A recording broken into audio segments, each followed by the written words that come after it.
And welcome to the Rams Roundup. I'm Pop Alexander, riding solo this evening, giving you guys a quick update on what's going on with the St. Louis Rams. I'm glad that many of you that were able to watch the video, thank you for tuning in. And always remember, you can follow us at the St. Louis American at stlamerican.com.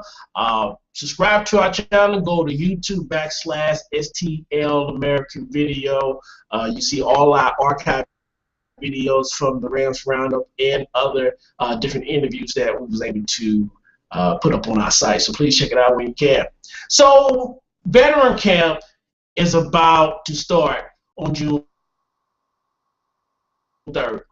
Veteran camp is as intriguing as any other one that I've been able to witness over the last 10 years covering this team. There is competition. There is fierce competition. There will be at several positions. Running back, offensive line, wide receiver, defensive line, pardon me. And then you got the linebacker core, you got the secondary. With the draft, and what Les Snead was able to do in the draft, filling so many holes on this team, being patient, and making the most of the cap space, re-signing Ryder Saffold, getting money back off Cortland Finnegan, re-signing Jolyn Dunbar, signing Kenny Britt to a low-risk contract. The Rams have positioned themselves, have done a great job. But what will this mean come September? What will it mean when the games count? Les Snead and Jeff Fisher, they've been telling the whole world, Sam Bradford is our guy. We're all in on Sam Bradford. Sam Bradford, the future and beyond. Everything is riding on Sam Bradford. And that could be dangerous. Because what has he shown us? He's shown that he's careful with the football, believe it or not. Reduced his fumbles.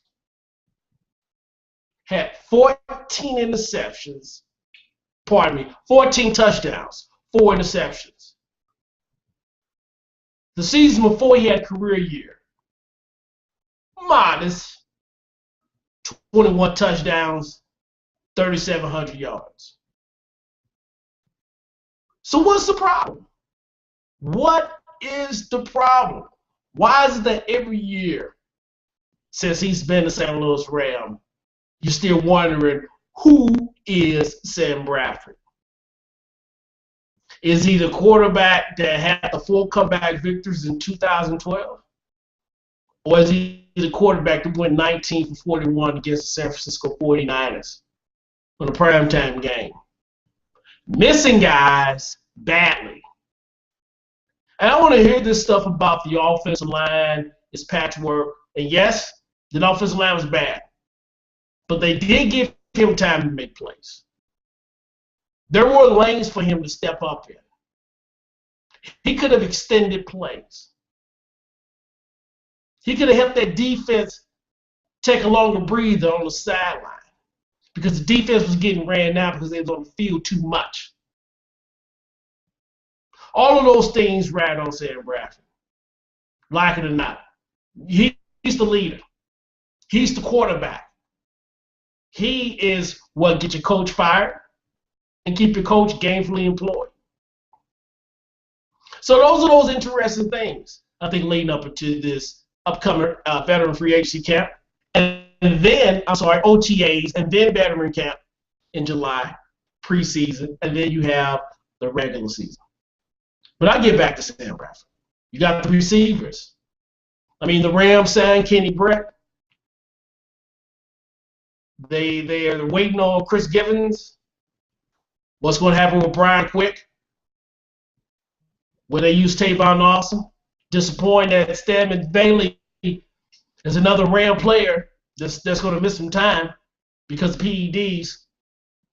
We'll keep our eyes on this and see how this develops. And does this hurt him? Does it put him behind?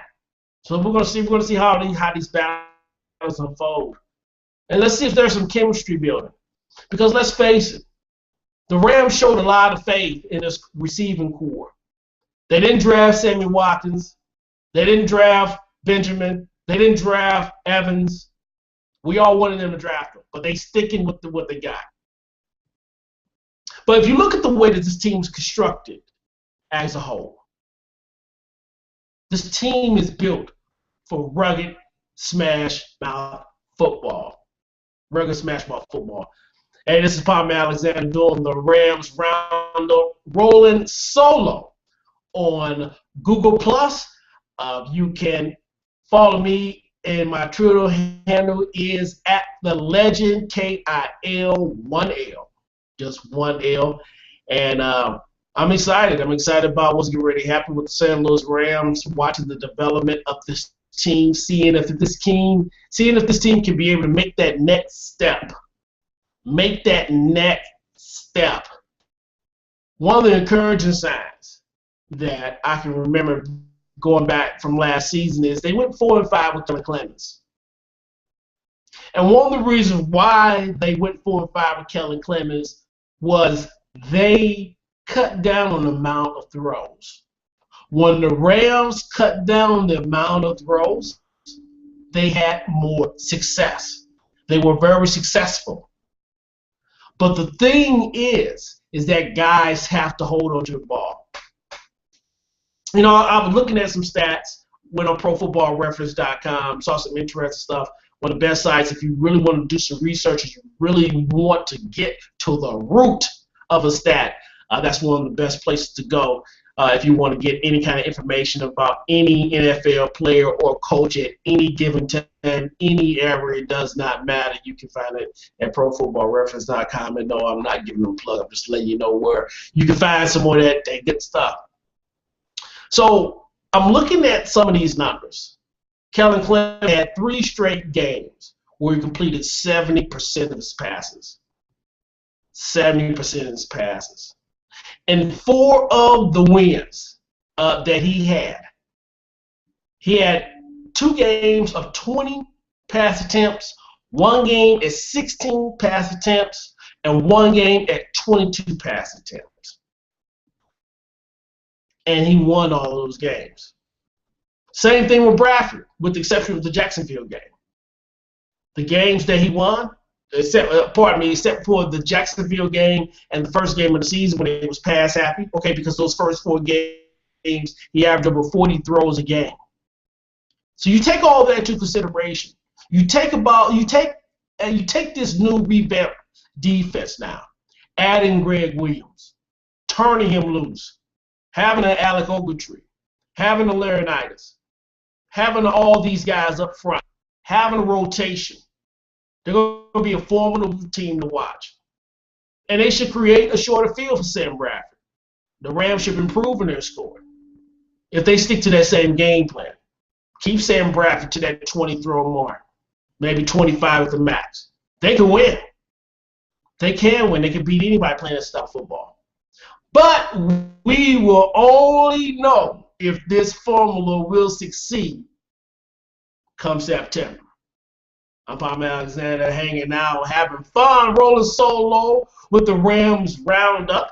You can follow me. My Twitter handle is at the legend KIL. Is only one kid. Don't forget to pick up the St. Louis American every Thursday. The paper comes out every Thursday, but you can always get new and fresh content on our website. Don't forget to log on to www.stlamerican.com. Check out some of the great articles and stories that we have for you. We're covering anything and everything that you could possibly imagine in our website. Our people at the web, they do a great job, especially Ishmael Sistrom.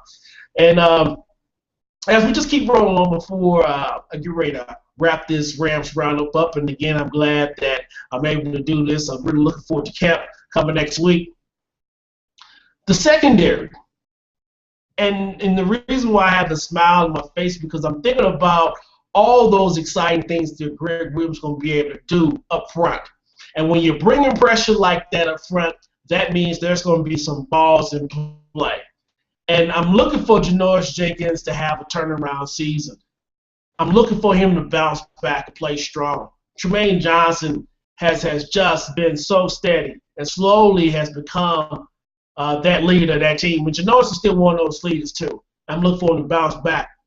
But one guy in particular that I think that's going to flourish, should he make this team, and you expect to make this team, is Z.J. Gaines. He's a playmaker at Mizzou. He had 4 interceptions. But one of the reasons why he got those 4 interceptions, great penetration going up front. Coney Ely and Michael Sam, Shane Ray, all those guys did a great job providing pressure and forcing the quarterback to get rid of that ball sooner than he would like to. So very excited about this defense. Very excited about Mo Alexander, Maurice Alexander, no relation, going to get a shot at it. LaMarcus Joyner, had a chance to talk with him during the major press conference a couple of weeks ago.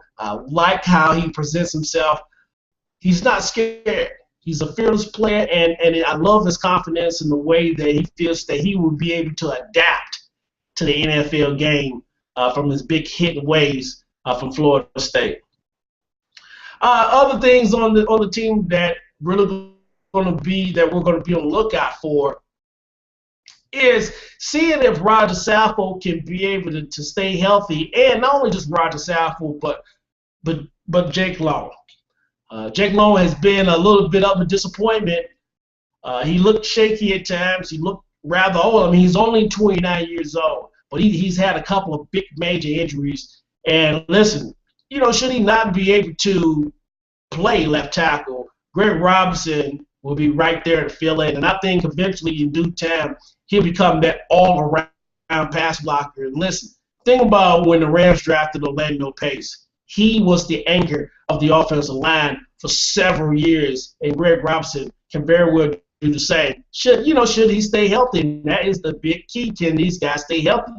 Can he play a full season? Can Sam Bradford stay healthy for a full season? Remember, Zach Stacy was nicked up early and often during training camp. We didn't even know he'd make the roster. So there's some guys out there that they're waiting on, and we're only going to find out, like I said, June 3rd. Be the first day of OTAs. We're going to have a little bit more coverage happening next week during the 5th and the 6th. So make sure that you stay tuned in. There you go. Stay tuned in to us at the St. Louis American. I am Palmer Alexander. You can follow me. My Twitter handle is @TheLegendKill. That is 1L with Kill. Thank you again for spending time with me this evening. Remember, stay tuned for more Rams Roundup coming to you at the StLouisAmerican.com. Thank you so much, and we will see you next time.